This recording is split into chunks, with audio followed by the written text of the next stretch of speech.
तो WWE का hello in a cell pay per view हो चुका है खत्म, सारे मैचेस हो चुके हैं, सारे रिजल्ट्स हमारे सामने हैं और इतना तो कहना पड़ेगा कि भाई मेन इवेंट के अंदर एक भूचाल सा जरूर आ गया। तो पूरे शो के बारे में इस वीडियो में बात करेंगे, कैसा hello in a cell show था, उम्मीद से अच्छा बुरा या फिर क्या सारी अच्छी बुरी चीजें थी।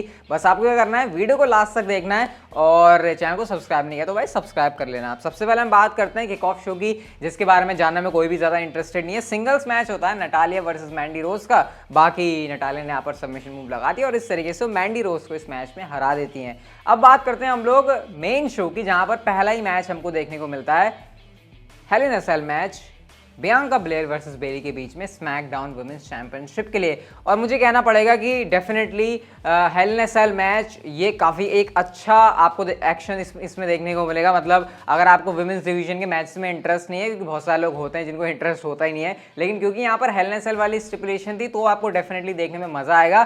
कभी कभी तो मुझे ये भी लग रहा था कि ये hello in a cell match है या फिर बियांका ब्लेयर की बालों की स्टिपुलेशन वाला कोई मैच है, क्योंकि कभी बियांका ब्लेयर के बालों को रोप से बांधा जा रहा है, कभी रस्सी पे बांधा जा रहा है, कभी उससे वो मार रही है। मतलब बालों के अराउंड यहाँ पर काफी कुछ सा वेपन्स का हम लोगों ने यहाँ पर यूज देखा, कैसे कैंडो स्टिक के ऊपर एक दूसरे को पटक रहे हैं फंसा के। इसके अलावा लैडर भी थी। मतलब आपको पूरा एक्शन यहाँ पर देखने को मिलेगा और मेरे ख्याल से ये कुछ डिफरेंट भी होगा बियांका ब्लेयर के लिए, क्योंकि इससे पहले वो कभी स्ट्रक्चर के अंदर नहीं थी। बट फिर भी वही बात है कि रिजल्ट यहाँ पर क्या होना था, क्या बियांका ब्लेयर के हाथ से चैंपियनशिप जाती, क्या बेली को स्ट्रक्चर के अंदर रहने का फायदा था इस एक्सपीरियंस का। लेकिन खैर वो यहाँ पर ज्यादा कुछ काम नहीं आता, क्योंकि इसका जो फिनिश था वो बहुत ही कमाल का था। बियांका ब्लेयर ने अपना फिनिशर केओडी लैडर के ऊपर लगाया बेली को, और इसके बाद तो कोई सवाल था नहीं बेली का किक आउट करने का।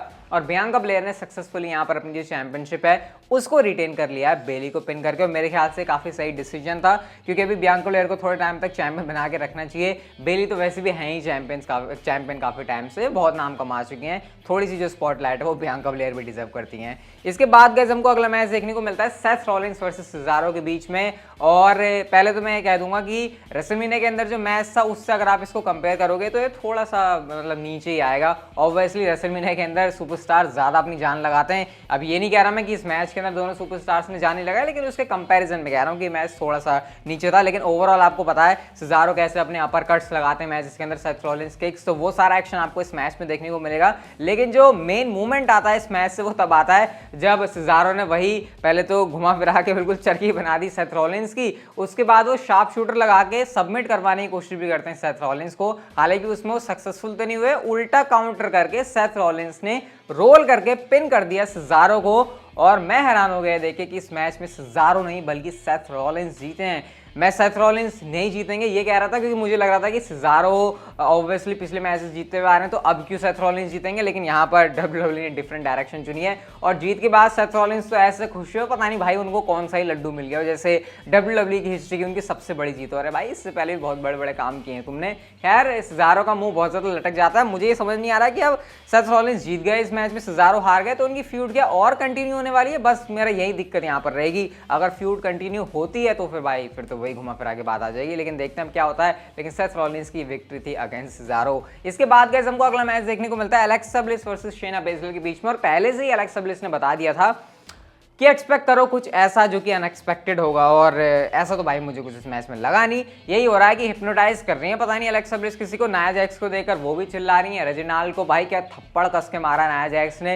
रेजिनाल्ड नाया जैक्स से पता नहीं क्या ही बोलना चाह रहे हैं, एक जो घुमा के मारा ना भाई रेजिनाल्ड ने, उसके बाद उठने का नाम नहीं लिया। और बाकी रिजल्ट की बात करें तो एलेक्सा ब्लिस ने सबसे पहले तो वो जो सिस्टर एबिगेल है वो ऐसे घुमा के नहीं लगाती, वो लगाया। उसके बाद अपना ट्विस्टेड ब्लिस पिन कर दिया शेना बेजल को और एलेक्सा ब्लिस ने इस मैच में जीत हासिल कर ली।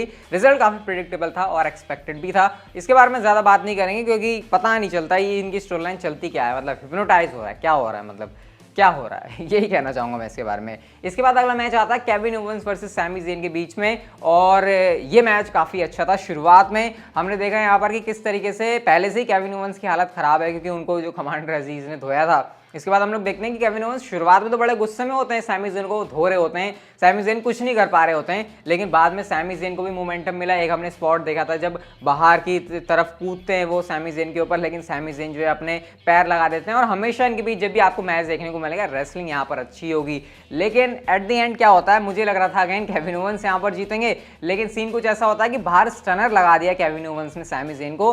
बिल्कुल 9 और 10 के बीच में सैमी ज़ेन अंदर आया। ऐसा लग रहा था कि काउंट आउट से मैच खत्म ही हो जाएगा, लेकिन किसी तरह से सर्वाइव करते हैं सैमी ज़ेन। और उसके बाद उन्होंने अपनी हलवा केक लगाई और इस तरीके से पिन कर दिया उन्होंने केविन ओवेंस को इस मैच में, और वो ये मैच जीत भी चुके हैं। मैच खत्म होने के बाद सही में देखकर केविन ओवेंस को ऐसा आपको लगेगा कि इस बंदे की हालत खराब है, मतलब ऐसा कुछ लग रहा था कि केविन ओवेंस के कुछ ना कुछ तो कहीं लग गई है। वो उनकी सेलिंग थी या फिर सच में उनको लगी है। अगर सेलिंग है तो भाई सैल्यूट है केविन ओवेंस को, बहुत अच्छी उन्होंने यहाँ पर सेलिंग करी। लेकिन सैमी ज़ेन इस मैच को जीत गए। अब क्या सैमी ज़ेन केविन ओवेंस फिर से कंटिन्यू होने वाला है, कुछ इसके बारे में आइडिया तो है नहीं, लेकिन जीत गए भाई सैमी ज़ेन आज, और खुशी का उनका भी कोई ठिकाना नहीं था, बिल्कुल वैसे जैसे सेथ रॉलिंस खुश थे। इसके बाद गाइस हमको अगला मैच देखने को मिलता है रॉ वुमेन्स चैंपियनशिप के लिए रिया रिप्ली वर्सेस शार्लेट फेयर के बीच में। और सबसे ज़्यादा मुझे शो के ऊपर पूरा पेपर शुरू होने से पहले इसी के लिए मैं कोई भी एक्साइटेड नहीं था, मतलब बोरिंग सा मैच मुझे लग रहा था। जब ये मैच स्टार्ट होता है तो ऐसा कुछ था जैसे गली में कभी कभी मोहल्ले में औरतें नहीं भिड़ जाती बिल्कुल गुस्से में किसी भी रीजन को लेके, ऐसे रिया रिप्ली और शार्लेट फेयर लड़ रहे थे, मार रहे हैं, लग रही है, कुछ पता ही नहीं चल रहा है। मतलब जब बंदा ज़्यादा गुस्से में होता था वो कभी कभी वो अपने पंचेस को या फिर अपने किक्स को एग्जीक्यूट भी नहीं कर पाता ना, वैसा मुझे देखकर लग रहा था। पता नहीं क्यों दोनों इतने गुस्से में थे, लेकिन जैसे जैसे मैच ने प्रोग्रेस करी आपको यहाँ पर रेसलिंग भी अच्छी देखने को मिलेगी। लेकिन फिर भी शार्लेट फेयर ने क्या किया, रिया रिप्ली के लेग को उन्होंने टारगेट किया, जिसकी वजह से पूरे मैच में रिया रिप्ली का खड़ा होना ही मुश्किल हो जाता है। हमने देखा कि कैसे रिपटाइड भी लगाया रिया रिप्ली ने, लेकिन शार्लेट फेयर ने रोप ब्रेक कर दिया। नेचुरल सिलेक्शन हम लोगों ने देखा शार्लेट फेयर की तरफ से, लेकिन जो रिजल्ट है वो कुछ अलग तरीके से आया। मतलब ऐसा होता है कि रिया रिप्ली बाहर हैं बिल्कुल, वो जहाँ पर कमेंट्री टेबल है और कमेंट्री टेबल के ऊपर वो कवर करने के लिए रखा रहता है जिस पे हेल इन सेल लिखा था, वो पकड़ के खींच के उन्होंने शार्लेट फेयर को मार दिया, और इसकी वजह से रेफरी ने जो है डिस्क्वालिफिकेशन से मैच का रिजल्ट निकाल दिया और शार्लेट फेयर मैच को जीत गई। अब आपको पता है अगर डिस्क्वालिफिकेशन होता है मैच में और चैंपियनशिप ऑन द लाइन है तो चैंपियन को एडवांटेज होता है, उसकी चैंपियनशिप जाती नहीं है। इसी बात का फायदा रिया रिप्ली को मिलता है। मैच का रिजल्ट तो शार्लेट के पक्ष में निकला, लेकिन जो चैंपियनशिप है वो स्टिल है रिया रिप्ली के पास, और वो तो मतलब हील लग रही थी रिया रिप्ली यहाँ पर। वैसे शार्लेट फेयर हील है मेरे ख्याल से, लेकिन जिस तरीके से रिया रिप्ली ने एक्ट किया वो थोड़ा सा अलग जरूर था। और उसके बाद हाँ, चिल्ला भी बहुत रही थी वो, पता नहीं उनको इतना क्या दर्द हो रहा था, बड़ी अजीब सा उनका चिल्लाना लग रहा था। और रिया रिप्ली इस तरीके से जो है सक्सेसफुली अपनी चैंपियनशिप को डिफेंड कर चुकी हैं। अब देखते हैं आगे शार्लेट फेयर को क्या दोबारा से मौका मिलता है या फिर नहीं। अब बात करते हैं शो के मेन इवेंट की, जो कि डेफिनेटली मेन इवेंट के अंदर ही होना डिजर्व करता था। अगर मैं इसको कंपेयर भी कर दूं रे मिस्टीरियो और रोमन रेंस के स्मैकडाउन के मैच से, हालांकि कंपेयर करना नहीं चाहिए क्योंकि वो एक वीकली शो के ऊपर मैच है जहां पर बहुत रेस्ट्रिक्शंस होती हैं और ये पेपर व्यू के अंदर है तो ये नाइंसाफी होगी। लेकिन फिर भी अगर आप ऐसे कंपेयर भी करो तो ये मैच काफ़ी आगे निकल जाता है मिस्टीरियो और रोमन रेंस के मैच से।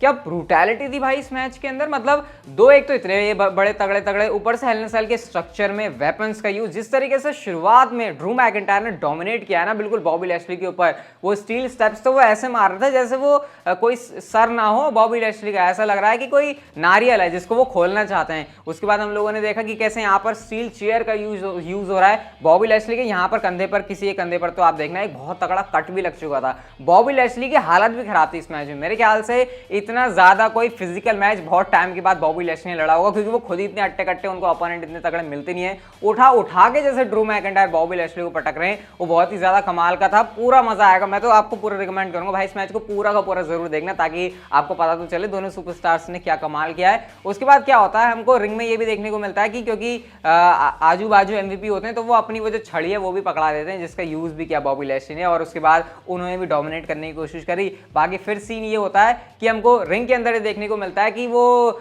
चेयर की मारामारी के अंदर वो जो चेयर है वो रेफरी को लग गई। ड्रू मैकिंटायर ने क्लेमोर किक तो लगा दी, लेकिन काउंट करने के लिए वहां पर कोई है ही नहीं। इतने में ड्रू मैकिंटायर को लगता है अरे भाई मैं तो जीत ही रहा था, मेरे को तो दूसरा रेफरी चाहिए। वो क्या करते हैं, वो हेल इन सेल का दरवाजा खुलवा के नया ऑफिशियल अंदर बुलाते हैं। इतने में क्या होता है, एमवीपी भी अंदर आ जाते हैं और तब तक वो जो दरवाजा है वो भी लॉक हो गया। इसका मतलब एमवीपी भी अंदर लॉक हो चुके हैं। और एक बार फिर से जब ड्रू मैकिंटायर पिन करने की कोशिश करते हैं, ऐसा लगता है फिर से ड्रू मैकिंटायर अब 1 2 3 काउंट हो जाएगा और रेफरी भी यहाँ पर है। एमवीपी उस रेफरी का पैर खींच देते हैं और ड्रू मैकिंटायर के साथ तुमने ये कर दिया, यानी तुमने बहुत बड़ी गलती कर दी। उसके बाद ड्रू मैकिंटायर ने जो पटका है भाई एमवीपी को, उसके बाद उन्होंने क्लेमोर किक भी लगाई और एमवीपी जो है साइड में लग गए। फिर इन दोनों के बीच एक्शन स्टार्ट होता है। हमने ये भी देखा कि कैसे बॉबी लैशली ने ड्रू मैकिंटायर को टेबल के ऊपर भी पटक दिया, सारी वो चीजें कर रहे हैं जो कि पॉसिबल है, फिर से लड़े जा रहे हैं। बॉबी लैशली भी इवन लग रहा था कि उन्होंने हार्ट लॉक में फंसा के शायद सबमिट ही करवा दिया, लेकिन उस चीज में भी वो फेल हो जाते हैं। But at the end scene कुछ ऐसा होता है, जब ड्रू मैकिंटायर ने फ्यूचर शॉक डीडीटी लगा दी, बिल्कुल तैयार है वो क्लेमोर किक के लिए, अब मुझे लग रहा था अब कोई रोकने वाला है नहीं ड्रू मैकिंटायर को, लेकिन दोबारा से जागे एमवीपी, उन्होंने ड्रू मैकिंटायर का पैर पकड़ लिया, क्लेमो किक नहीं लगाने दी और रोल अप करके इस मैच में बॉबी लैशली ने पिन कर दिया ड्रू मैकिंटायर को और सक्सेसफुली अपनी WWE चैंपियनशिप को रिटेन कर लिया। ये चीज मेरे को देख के एंडिंग यार मतलब फीकी सी हो गई, लेकिन खैर वो ये ड्रू मैकिंटायर को भी ऐसे लुल दिखा नहीं सकते थे, तो उन्होंने ऐसी एंडिंग करी। तो पूरा एक तगड़ा मैच आपको देखने को मिलेगा। एक मिनट पर सही बताऊं तो मुझे ऐसा भी लगा था जब ड्रू मैकिंटायर क्लेमोर किक के लिए तैयार थे, अब मुझे लगा अब तो कोई रोकने वाला है नहीं, या तो ये चैंपियन बन गए या फिर ब्रॉक लेसनर आने वाले हैं। लेकिन खैर वो चीज़ हमको आज भी शो पर नहीं देखने को मिली। बट ओवरऑल इस मैच में आपको पूरा मजा आने वाला है, 100% आपका पैसा वसूल होगा अगर आप इस मैच को देखोगे। बाकी आप लोग मुझे बताओ कि आपको hello in a cell paper कैसा लगा। अगर आपको ये वीडियो अच्छी लगी तो इसे लाइक जरूर कर देना, चैनल को सब्सक्राइब करके नोटिफिकेशन बेल को ऑन कर दो and see you guys in my next video.